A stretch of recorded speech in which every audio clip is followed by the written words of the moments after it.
We just heard that nice voice tell us recording is in progress. How you doing, Yes, I heard that. This is my first Zoom thing, so. Oh, is it really? Well, it's fun. I soften it with this. My son does it from school and stuff, but he's on his way to youth group, so. Oh, gotcha. So you're stealing his. That's pretty cool. Yeah. No, he taught me to use it a little bit today, so. All right, good. Well, you're doing just fine. And I know we talked maybe 90 seconds beforehand, and you have the ability to swivel a bit and show us some stuff that's better than you. Well, we yes. Could be looking at... Oh, yeah, they're prettier than you are. Well, look at the EVH I made up there. Oh, look at that. That's fantastic. Hey, by the way, when I have to introduce you, I haven't even told anyone who you are. So this is Kevin Butts, a friend of the show from Killer Bee Guitars. And we've been working on getting the show together for a while. So thank you for joining us, by the way. Thank you for having me. Absolutely. Oh, our pleasure. It's our pleasure. Thank you for being with us. And you are in the great, great town of Memphis, right? Yes, I am. I'm outside of Memphis. Okay. You don't want to this. No, but Memphis is a great city. I've been here since '99. Oh, okay. I'm a huge fan of BB King's. And I'm an artist that play there every weekend. So wait, say that again. You broke up. You play there? You play there all the time? I said, no, I know the artists that play there. Well, I love their house band. Yeah. Now, but I want to show you this real quick. Okay, yeah. Okay, this is, well, before I walk downstairs to get better Wi-Fi. Yeah, give us the tour. Steve Vai, Ingve Mustang, Nuna Cord.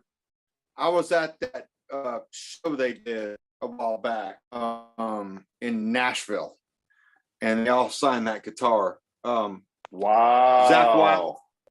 That is amazing. And I made a special trip to go see Living Color here in Memphis. Wow. So you got Vernon Reid on there? Yeah, I do. It's right there. Wow. And he made a comment to Zach Wild right there. He said that? Who's Zach Wild? No, I'm sorry. It was Zach Wild to Steve Vai.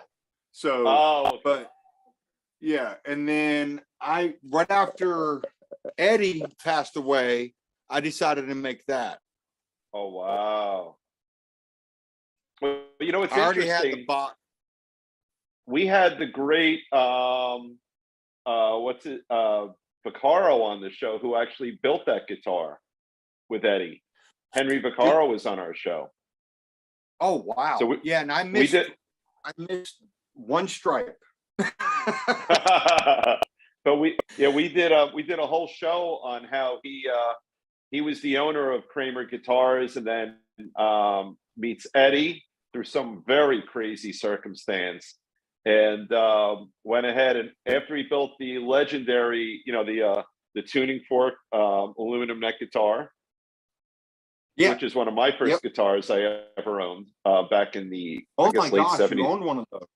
And I'm an idiot. I lost that. I traded it in, and I had a 68 12-string Fender Coronado that I sold for $125 because I'm an idiot. Well, look. Yeah. Well, I've been making guitars for over 11 years. And before that, I sold and traded tons of guitars. So are you hearing me better now? Good. Yeah, that's not bad at all. So, yep. Good. So I did that as a kid. I actually lived in South Korea for 2 years. Where did you live? South Korea. Really? Hold on. I'm gonna move. Okay. We're gonna move down. Okay. No rush. I'm covered. Hold on a second. This is. I don't know why this is bad. Well, look, we got our tour. I gotta get down. You know, yeah, Well, we I'm got to going see your down cool. I'm going down to my office, my other office. Okay, Well, I have a workshop cool. too. So, Oh, but yeah. I don't want to. I'm not going to get into that tonight. I'll send you videos of that later if you want to show it. Oh, that'll be, yeah. Maybe we'll get some, as those in the industry call it B-roll, which I've learned. Right. So we can do some B-roll of that.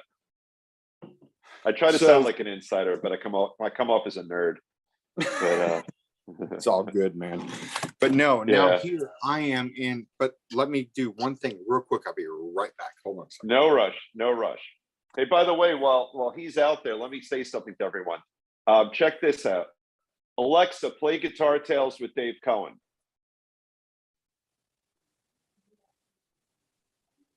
Alexa, stop.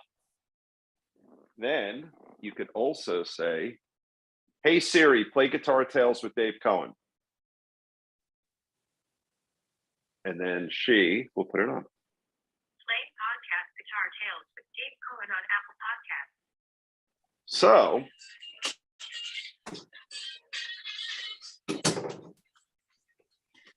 what you guys can do, if you would like to see our show, Scott Guitarmacist Engel has put it all over social media. And if you're dumb like I am apt to say, just talk to your smartphone, talk to your iPad, and ask to see Guitar Tales with Dave Cohen, and you will get all of our podcasts. What I also learned, I have one of those newfangled remotes for my Comcast television, which is also where we're on cable now. And if you talk to it, you could actually ask for the Kevin Butts episode once this airs, and it will not only take you to our show if you mention YouTube or some of the other channels we're on, it will take you right to Kevin's show. So do that. Off to do. That's what I meant to say. Like I'm off to do. All right, let's see. So you're in your office now. I'm in my second bedroom. That sounds perfect. That sounds good now. 2 offices, but my son ruined it. Teenager. He took all my stuff out. That's where I did my final assemblies and the guitars and stuff on the table. And my son, my table. That's funny. Look, kids will do that. Kids do all sorts of fun stuff. I just solved my $500 Venmo issue right before the show started, and I know the culprit. And the culprit is my offspring. But at least I solved it. Well, my son wrecked his car on my birthday and anniversary. 21 years of marriage, February 14th, he wrecked his car, totaled it, ran into a parked car. Oh my God. That's what kids do. But that's what we did. We made our parents' lives miserable. So it's their job to do it to us. I know, right? Right. Yeah. I mean, it's definitely what we do. So we get it done to us. So I want to go backwards a little bit right now. So you said you've been building guitars for about 11 years. So let's go back farther. Because I don't think you're as old a fart as I am, but you're not a kid either. So you're 46. Yeah, you're young. I'm 57, almost 58. So yeah, I'm an old fart. You're a young fart. So when did you start playing? I assume you're a guitar player, right? I started playing when I was about 9, 10 years old. Okay. And my dad bought my first guitar, and I still have that first guitar upstairs. What was it? It was a Yamaha SE 230. Baby sky blue. Now, when my dad bought it for me, it was not working properly. So I took it to a guitar tech to get it fixed. So yeah, so I had an EMG Select put in it, and it just did not sound very good. So I was like, all right, I fixed it. We got it working. It only has a volume knob and a 3-way toggle on it. Okay. And so I was like, all right, well, fine, but at least get it working properly so I could learn how to play it, And then I did that. And then my dad bought me a Epiphone Sheraton, the BB King style Epiphone. Oh version. yeah, like an NES sort of looking guitar, right? Yeah, big old hollow body. That Yep, was my yep. guitar. And and when I moved to Memphis back in '99, I hired a couple guys to do some work for me, and I'm just going to be honest, it wasn't that good. And so I decided Right. to learn. I'm a diesel mechanic, motorcycle mechanic, diesel mechanic, car mechanic, that kind of stuff. That's You what I can do. build shit. Yeah. So Mhm. I can make a guitar or a motorcycle from scratch if you want me to, but I don't want to, but I could. Right. So I decided to learn how to do this on my own. So back in 2000, actually 2003, I was messing with the idea of stuff. And then I decided to start making my own guitars. I said, you know what? I can do this. But I took some Squires first, Right. but the Squires I made, they're their main guitars now. These Really? are guys that play every weekend. And That's amazing. I learned how to rewire them. I learned how to do, but it took me about 3 years to learn how to paint well. Right. Now, were you building necks right out of the gate, or were you buying the necks and building the bodies? I was buying the necks in the original, but neck building, when you work 2 jobs, it's kind of hard to do that too. I do the bodies. Yeah. And then so now the guitar behind you, real quick. What's that guitar behind your head?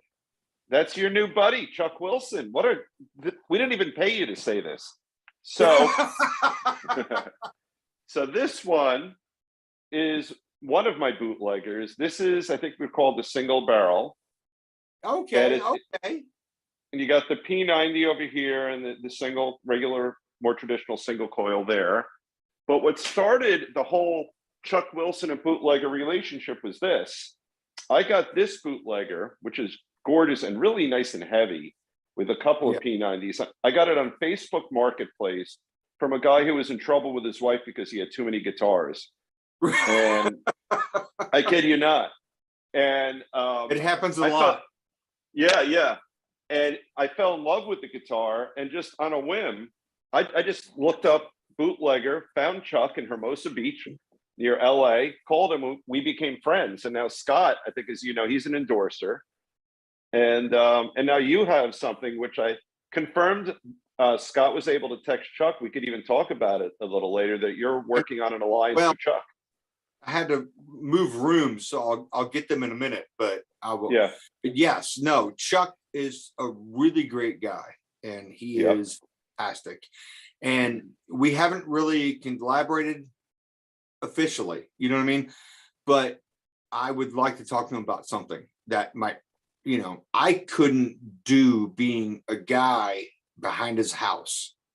I make a electroacoustic that would be a really cool guitar. I made it. Nice. I made it before Fender did. 2 years before Fender released that new teleacoustic. Right. 2 years beforehand. So, that's wonderful. But I can't, I just don't have the finances to do that. And I had 2 patent designs that I was trying to get out, but unfortunately I didn't have the $4,000 to do the patent. But we're getting off track here. But yes, so I started making guitars because I took it to a very, very reputable guitar repair guy. He started a very big company here in Memphis. You've heard of St. Louis Guitars. I don't know if you have or not. Yep. Yeah. I painted their guitars for about 2 years. I worked with the guys that worked there. And they just ran into a really hard time. COVID really hurt all of us. Yeah. That's why I shut my website down. So you only find Killer B on Facebook, because I'm not going to pay the fees for the website every year when I never actually sold a guitar on the website. I sold it on Facebook. I sold it word of mouth. Johnny Scott Engel, John DeGroff, the original bass player for Petra from the 70s. He's my cousin. Wow. I made him a guitar, and I made him a bass guitar, 6-string. And then I made a guitar for the other Petra bass player from the 80s. I made him one that they won a Grammy Award that year. So Wow. that was a really good year. And I'm hoping, and to let you work with them later on.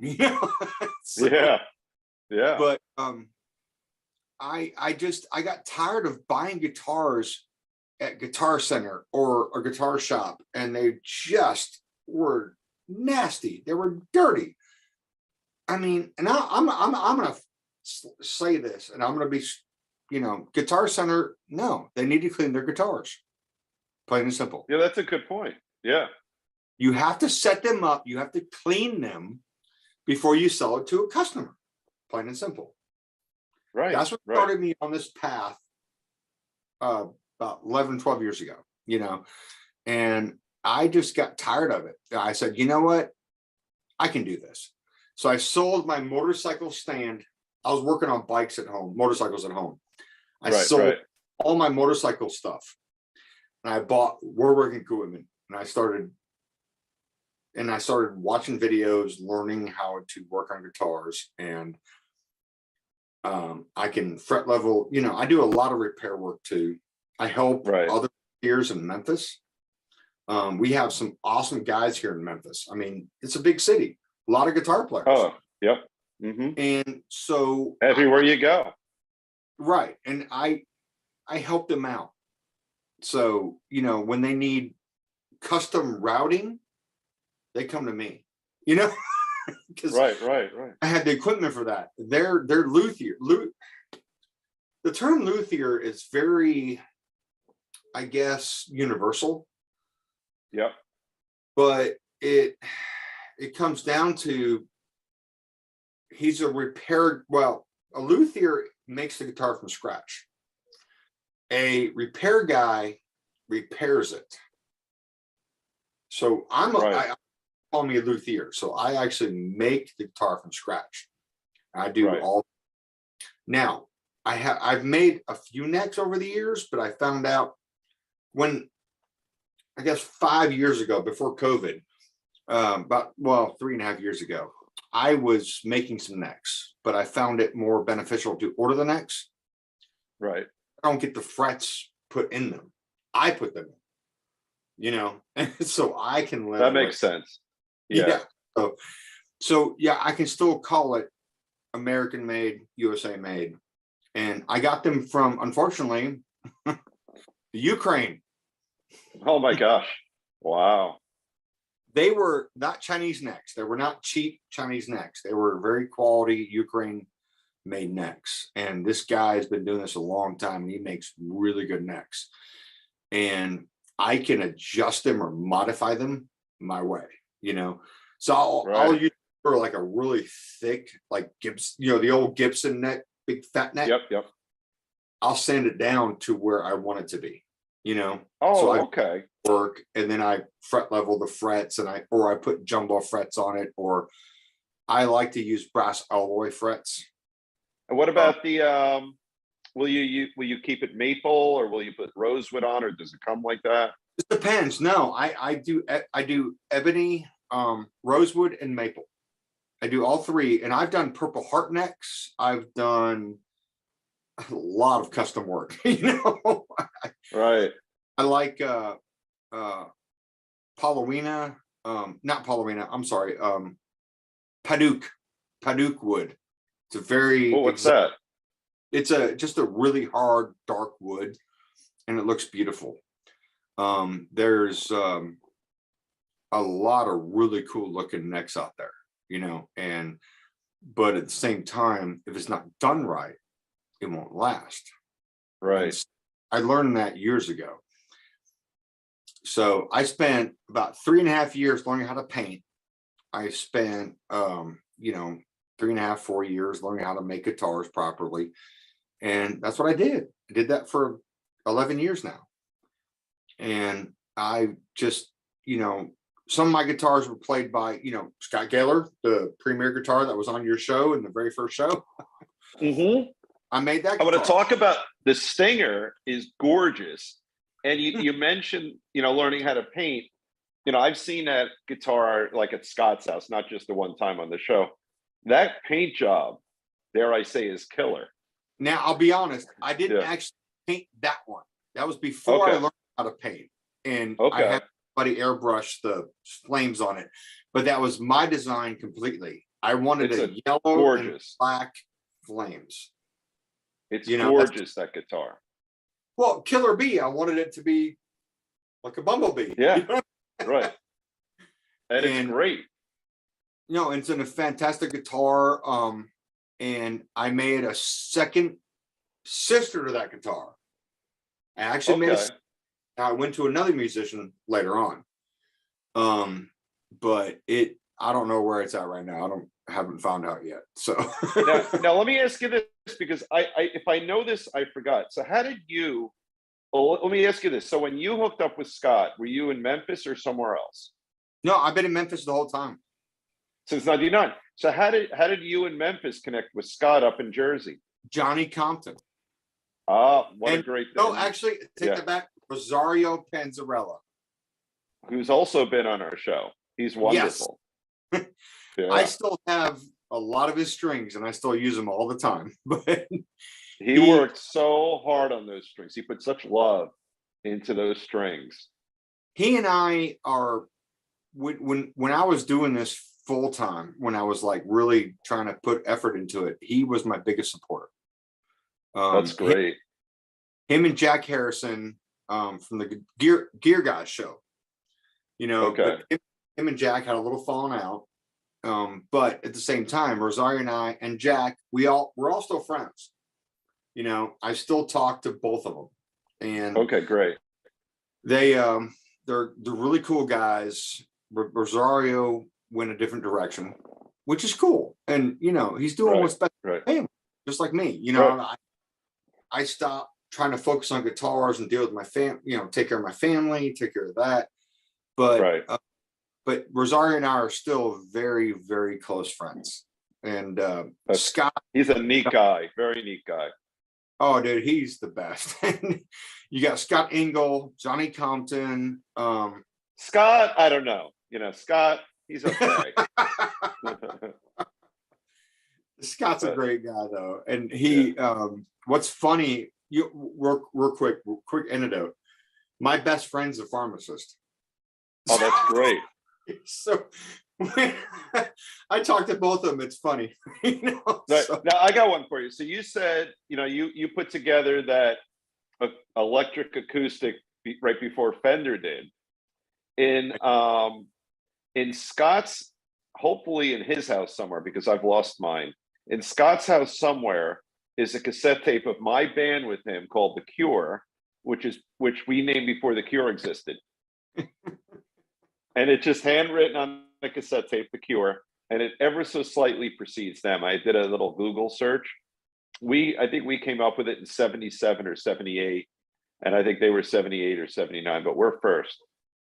So we were The Cure before The Cure was The Cure, except we sucked, and they didn't. I didn't like The Cure, so They're not my kind of band in all honesty. They're successful.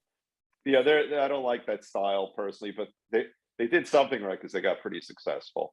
But it's I don't like that sort of flowy kind of stuff. I like a little more hard rock myself. well, it's it comes down to timing on Right. when you get your deal or something. You know what I mean? Yeah.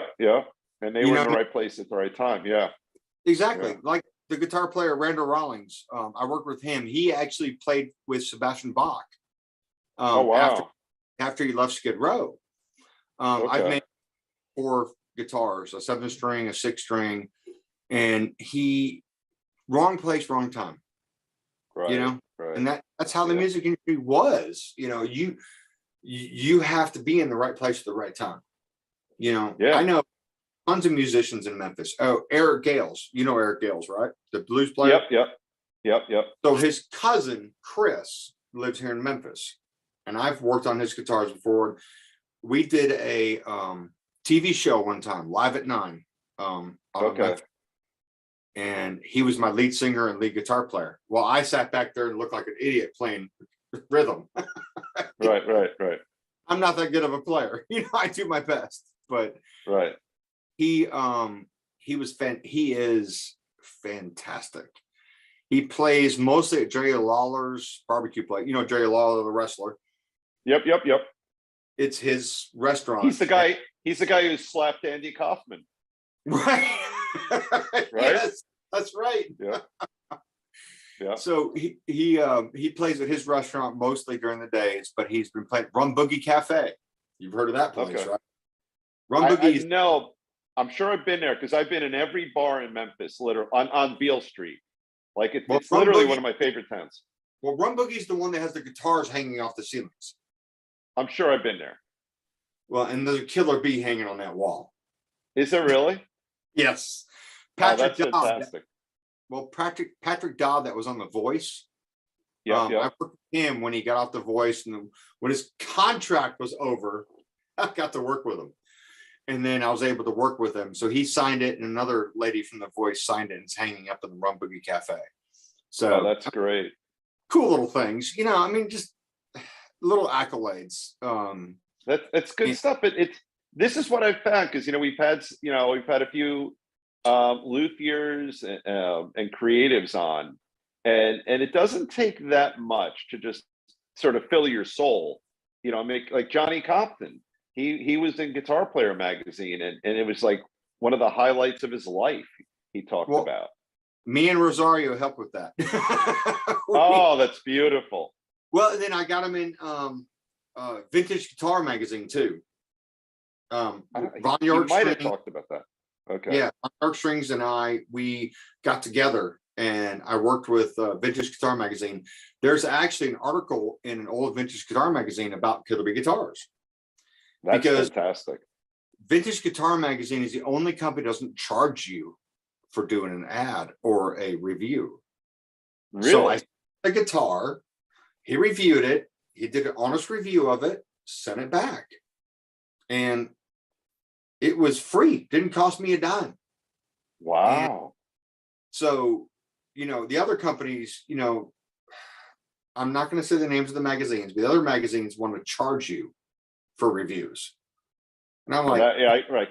It's like a vanity piece, right. It's like you pay to write a book or something like that. Yeah. Yeah, you're paying for something. And I was like, no, I'm not paying for a review. You need to review my guitar honestly. And they did. And it was a great article, and I have a great framed picture of it. But now, on the courtesy of the article, I did pay for an ad. But I got with Von York. Well, that makes sense, though. That makes perfect sense. Yeah, but I didn't have to, but I did. No, it's the right thing to do. Absolutely. Yeah. And that by the way, Johnny has a CD coming out, I think, within a week. Oh, really? Yep. With his band. Yeah, it's Amos Steele, I think, is his band, right? Yeah, that's one of his band. He's in like 4. Okay. But they have a CD coming out. I think it's within about a week. But he gushed about, just it really from the heart, talking about how it made him feel as a musician to be in Guitar Player magazine. And I didn't know you yet, but he was thanking people, so I'm guessing he was thanking you, and probably Rosario.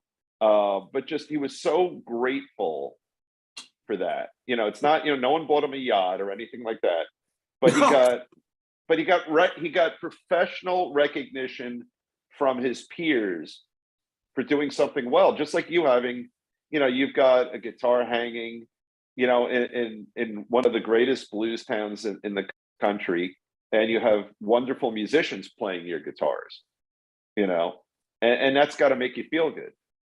Oh, it does. It makes me feel fantastic. And I just since COVID though, it's just been a downhill slide since then.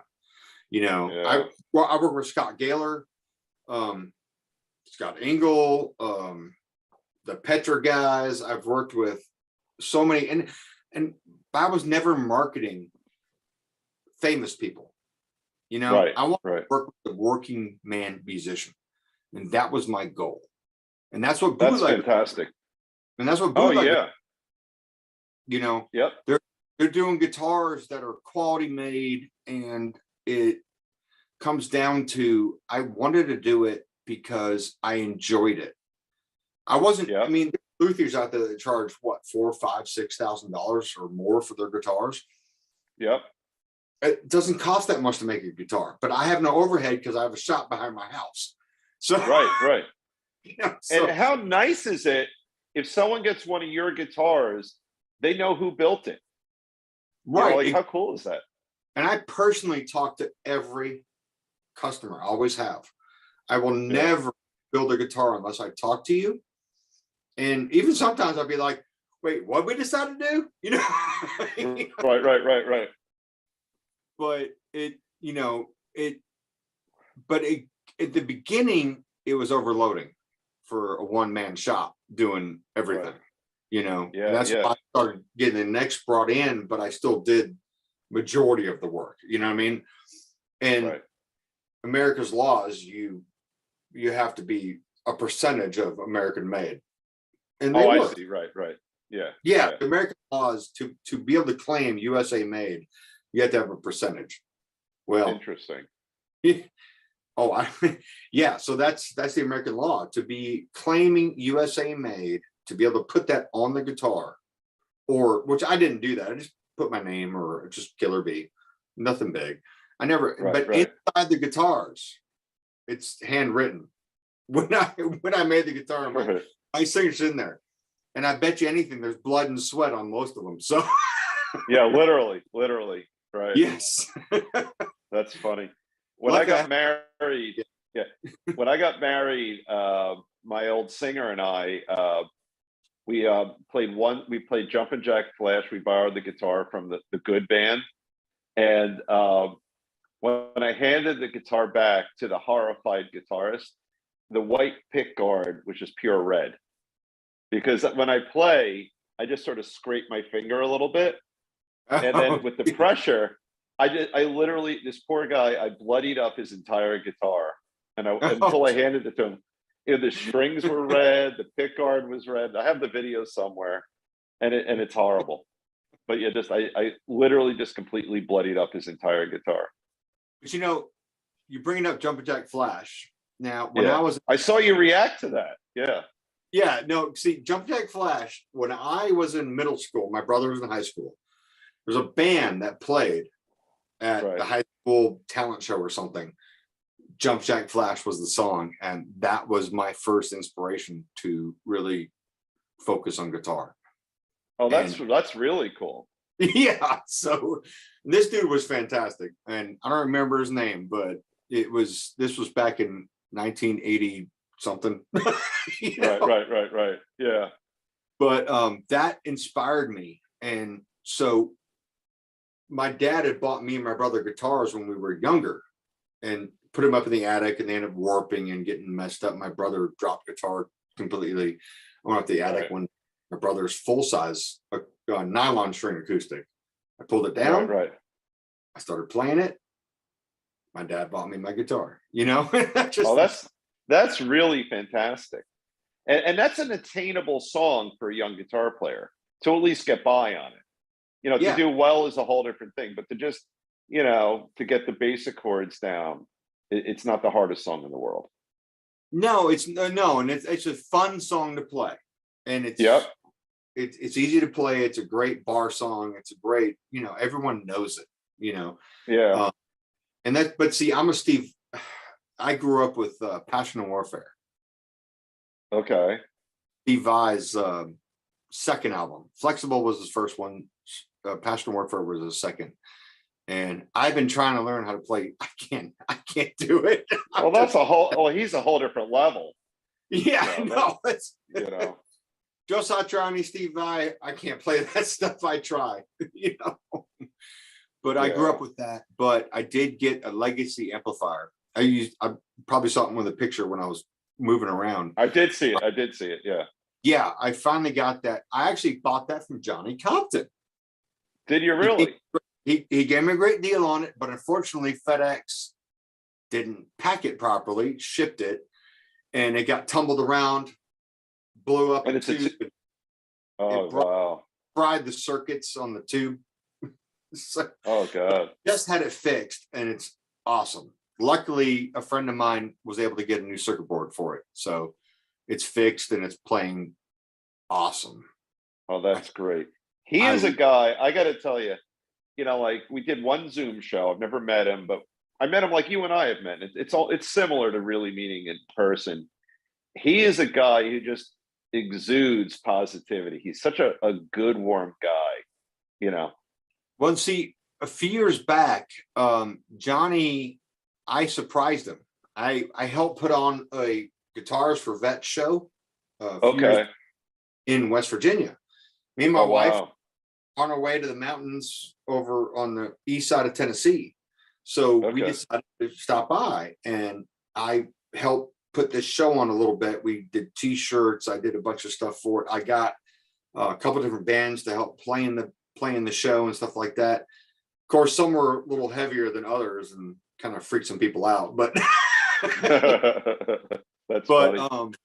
I actually showed up. I didn't tell Johnny I was coming, and I Oh, showed up that's great. to meet Johnny and a couple other guys that I've been working with for a while. And it was a great show. We had a great time. And I was able to meet Johnny in person. When you make guitars in Tennessee, you don't get to meet your guitar people. Right. You're not in New York or LA where you don't have walk. You probably can have walk-ins, but you're not in a population center. I did. Honestly, I've sold more guitars outside of Tennessee than in Tennessee. Yeah, because Which, even though there's a ton of musicians in Nashville and Memphis, it's still not a densely populated area. right? No, exactly. And so I've sold guitars to Hawaii. I sold one to England. The shipping alone was just a lot. Oh my God! As long Yeah. as they agreed Yeah. to it, I was fine with it. So, but I got to hang out with Johnny.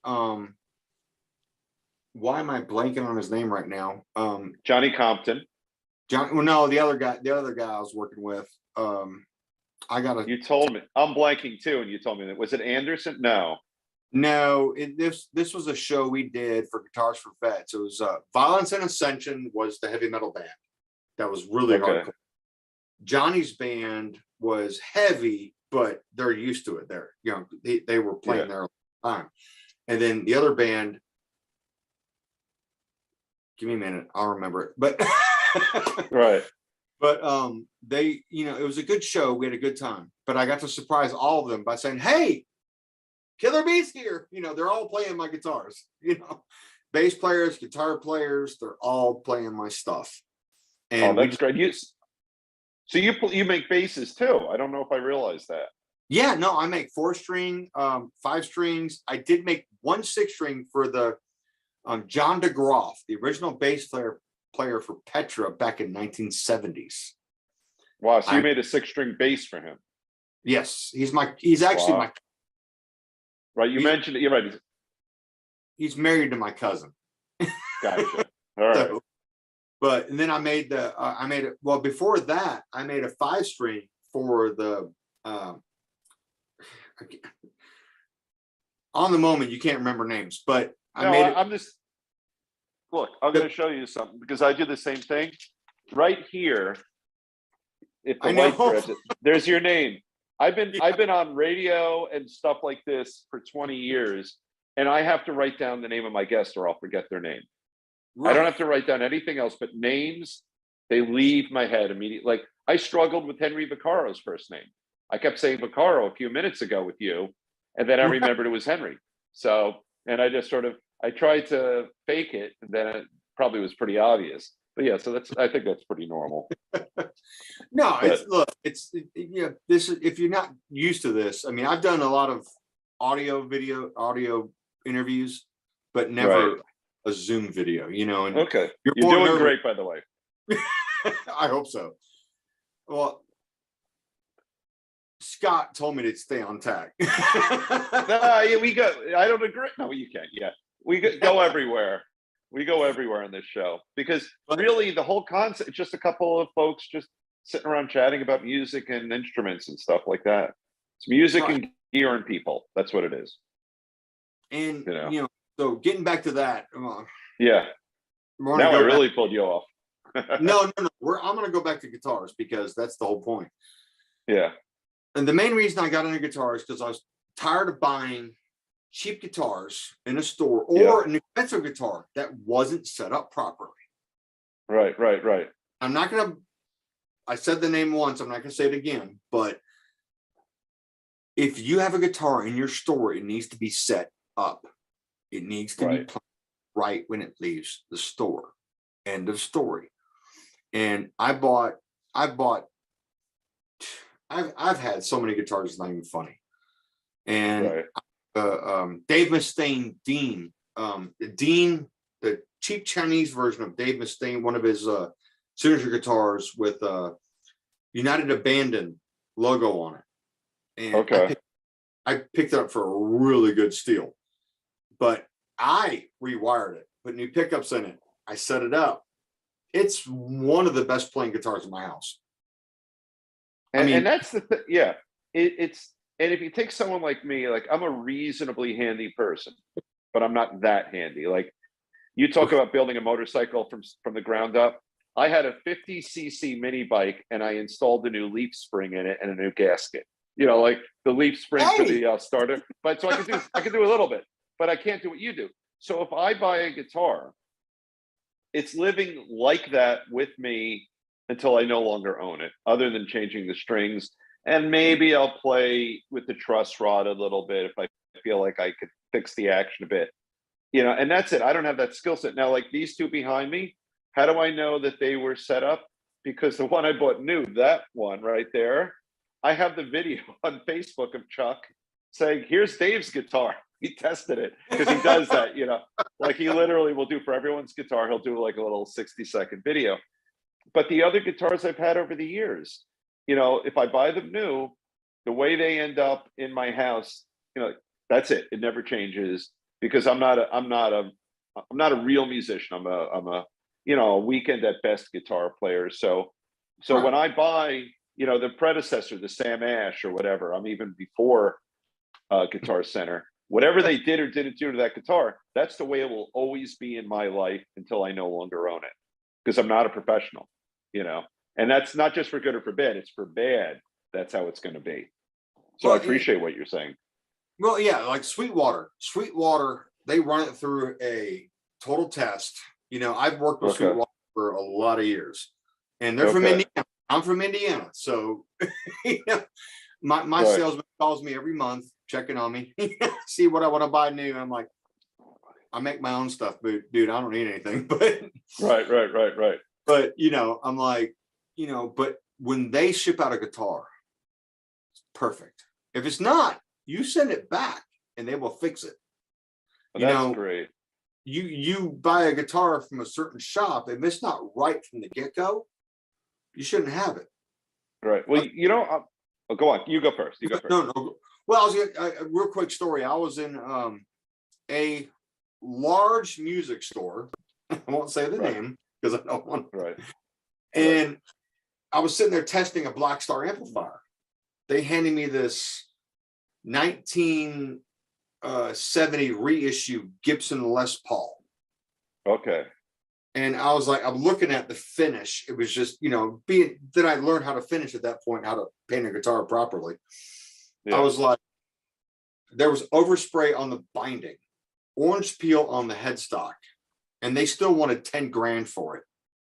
Wow. And I'm like, I said, dude, I played it for like 2 seconds. I said, no, give me that $200 Ibanez right over there. Right. I'm like, yeah. Give me Ibanez well, I don't know, RG. Give me the Ibanez RG, because back in my day it was ES, back in and I was just like, I'm not playing this piece of junk. That's really interesting. Why would you hand me a $10,000 guitar? Which he knows I can handle it, but I'm like, the thing was horrible. And I'm like, and they're still asking 10 grand for it. It was a And reissue. someone's going to write that check. Yeah, Who doesn't somebody, know better? oh, they sold If it. I know they did. Yeah. Well, I thought of a parallel to that. So in high school, I have a buddy who worked at the local bike shop. So if you go to Dick's or if you go to some big, store and you buy a nice bike for, $500 bike, $1,000 bike, it's not set up. But you Not buy it properly. from, right. You could ride it, but there's a lot to it. You've got, 12 to 18 gears on the newer bikes. You've got to true the wheels. You know this because you build stuff. You have that little tool that you turn on every single spoke to get your wheels true. Yep. And I used to know how to do that a little. I built one wheel in my life. I did actually build a wheel for a bike, with every single spoke and all that thing. And it's not easy, but No, the bike's, and the bike's the same thing. You can have a $2,000 bike if it's not set up. It's not a $2,000 bike. no, It's just a bike. Yeah. It's what you can buy.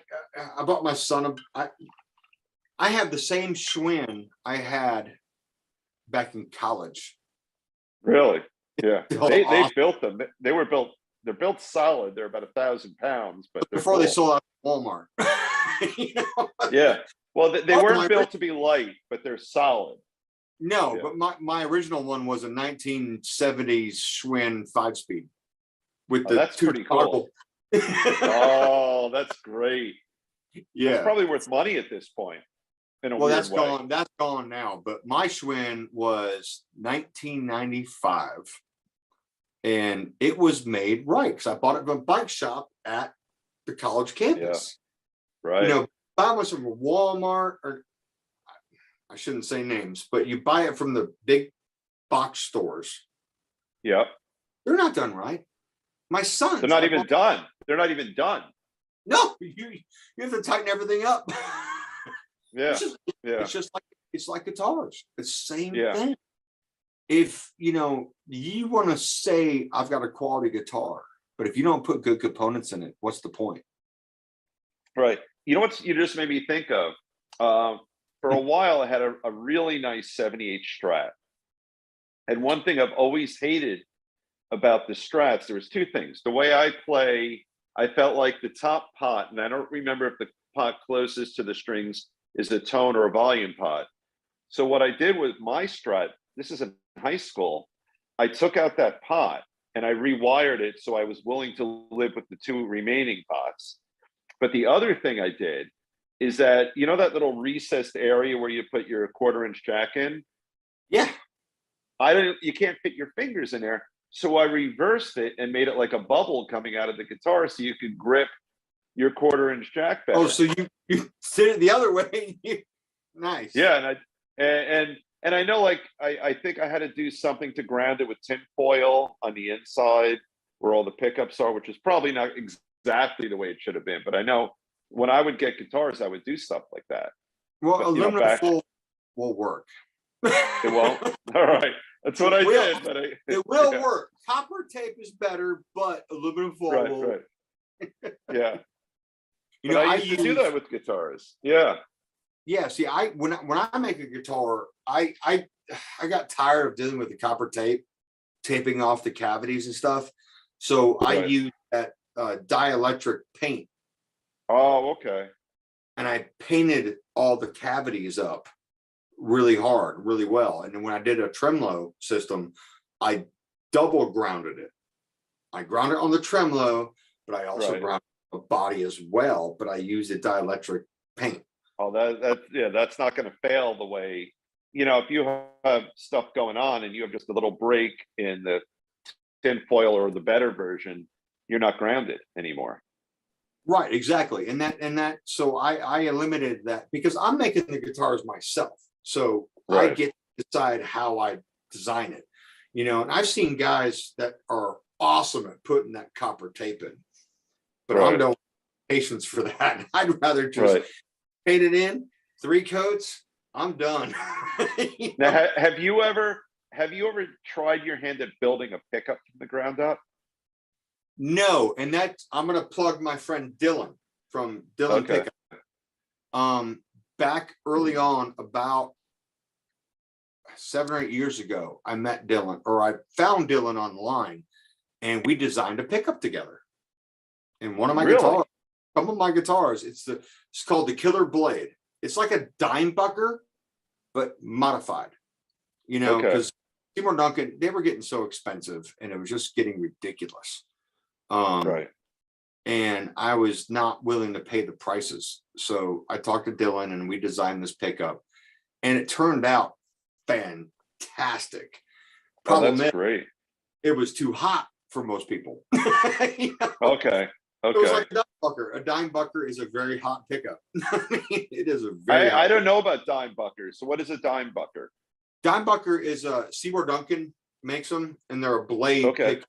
You know, Dimebag Daryl. Designed Oh, okay. Dimebag Daryl. Yeah. Right. The one who died in that fire, right? No, he was shot. Oh. Dimebag was the one that was assassinated. Who? Right. Who was the one who died in that fire up in New England?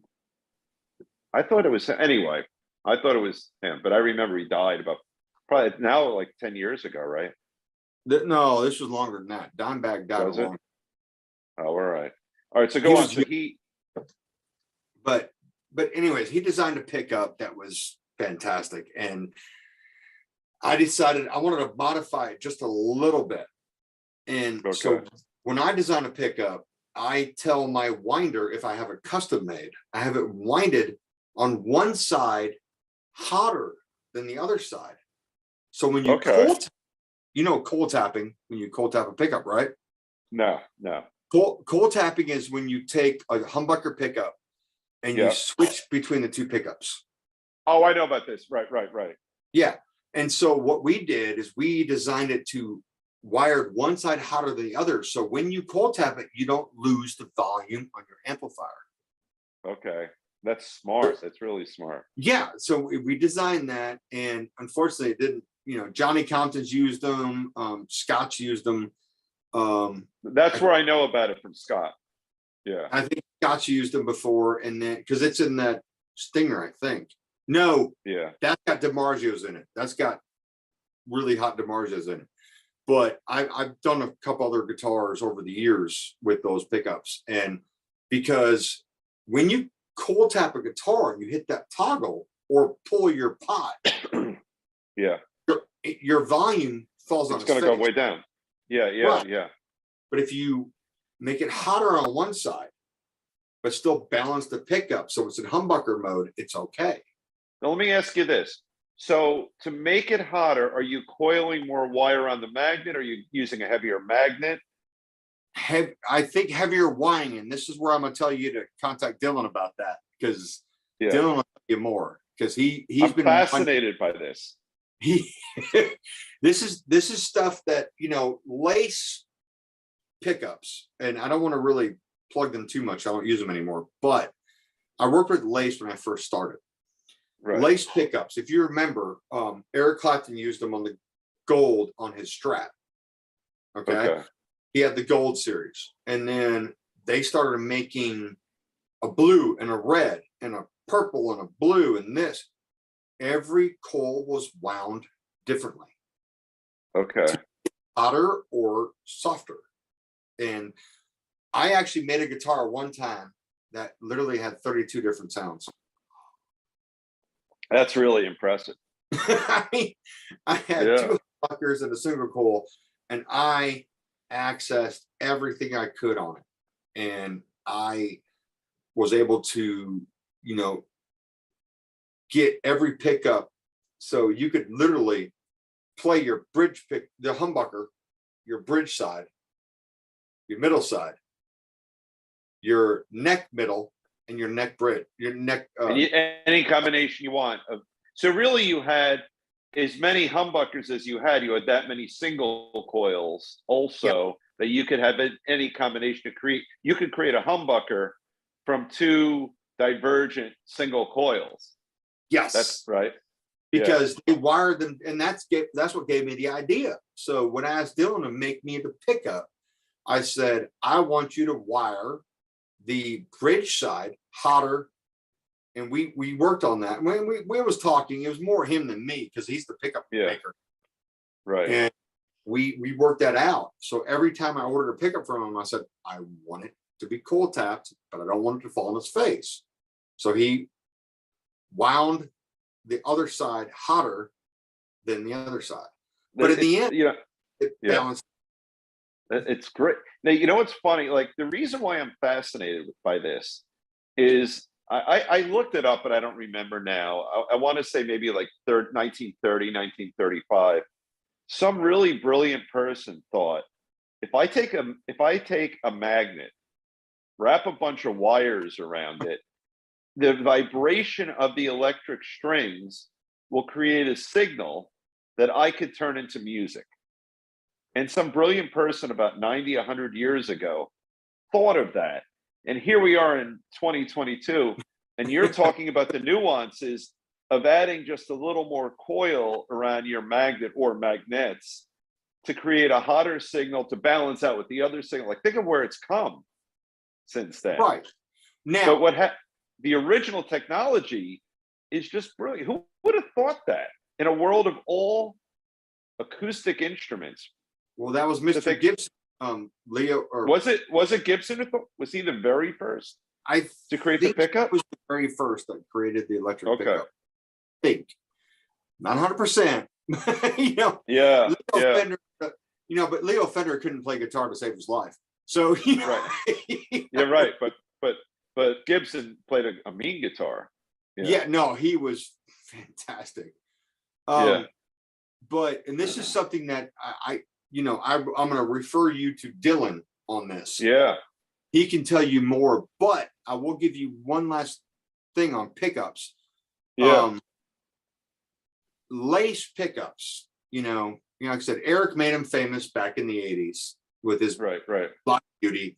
They went to auction for what, like $50,000, $60,000, but probably more. It probably went for 1.5 million. But he worked with them back then.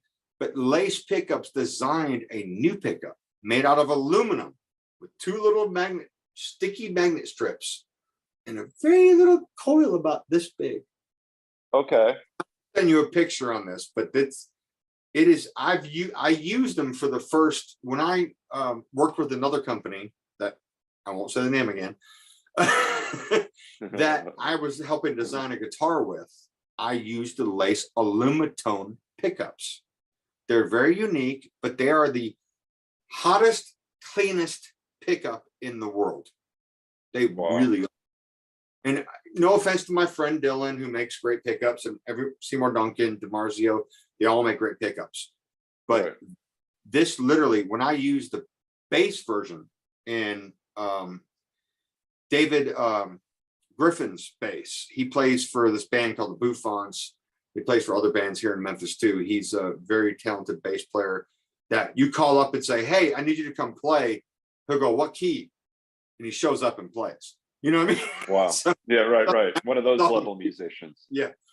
So I made him two basses. And every time he goes to a show, the sound guy's like, this is amazing. Right. Your bass is fantastic. You know what I mean? And combination of the wood I used probably, and I used alder with spalted maple, a very beautiful, beautiful bass. And then I made him one before that. He traded his Ernie Ball Music Man to me to get the first one. And I worked with him since. He won't play any other bass but a Killer Bee, unless he's in a studio and they say you have to play this Fender. Right. Which studios do that a lot. They're like, no, you got to play this one. But he refuses to play anything else.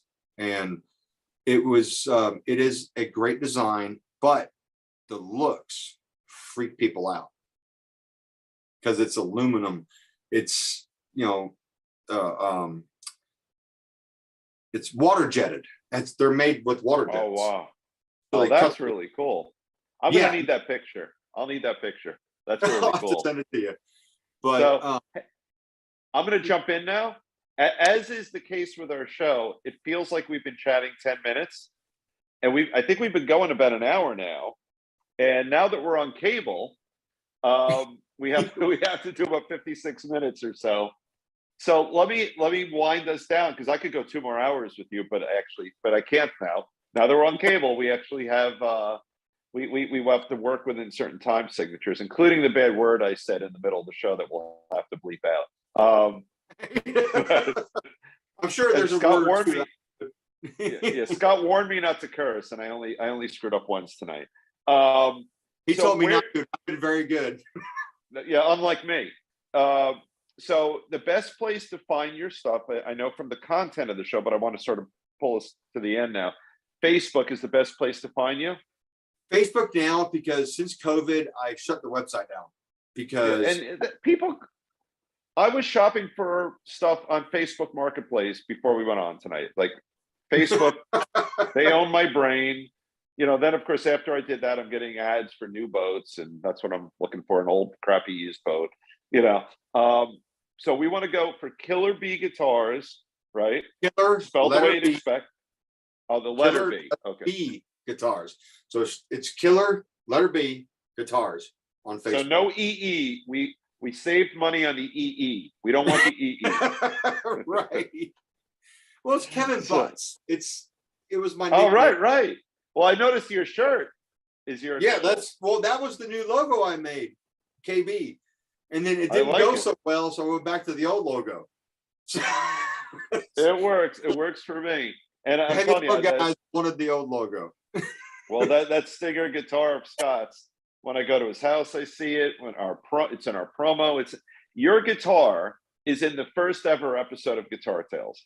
I know, and that's why I'm so glad I got to do this today, because I'm just like, I'm honored that Scott contacted me, a couple months ago, and this is just fantastic. And I will send you videos of my guitars, things like that, and I'll post them online after the video, and I'll link that stuff on the video.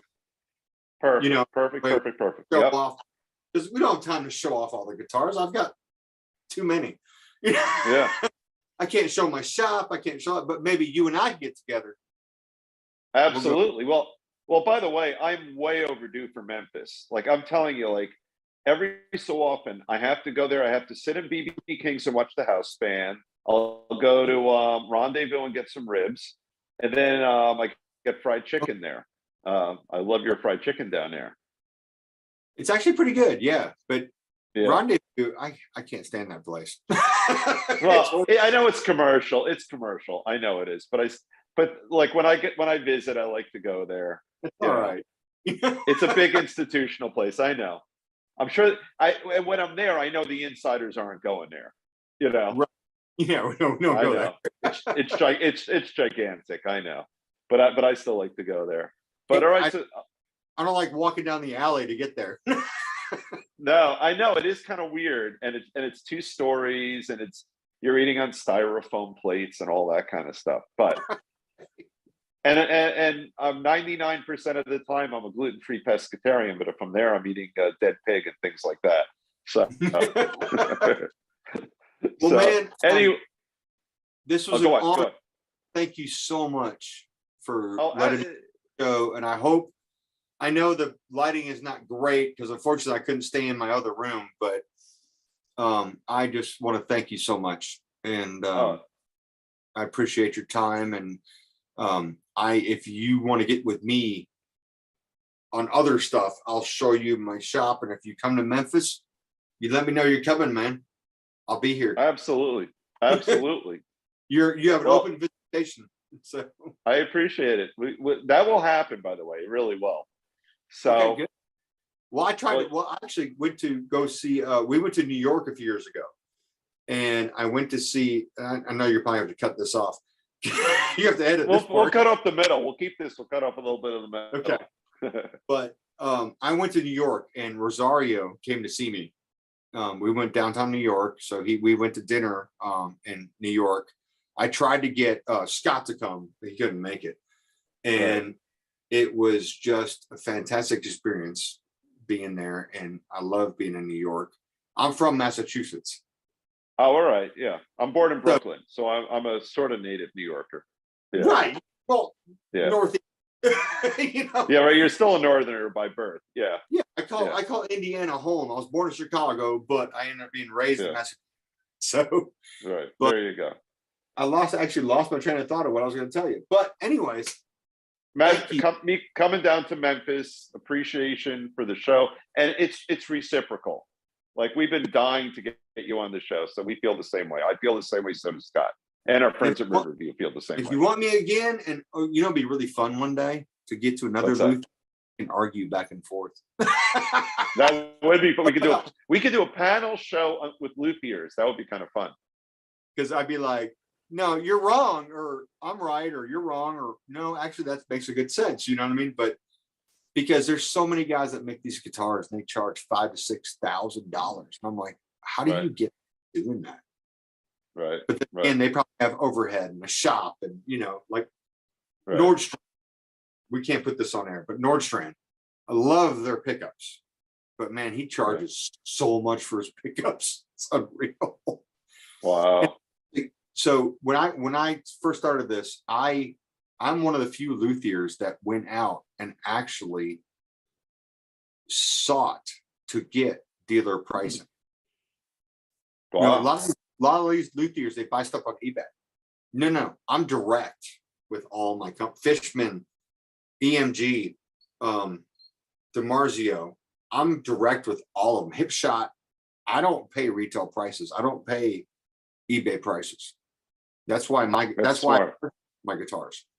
I worked really hard on making those relationships. And that's great. Every summer in Nashville, because I can't go to California. I can't afford that. Right. But I go to Nashville because it's only 3 hours away.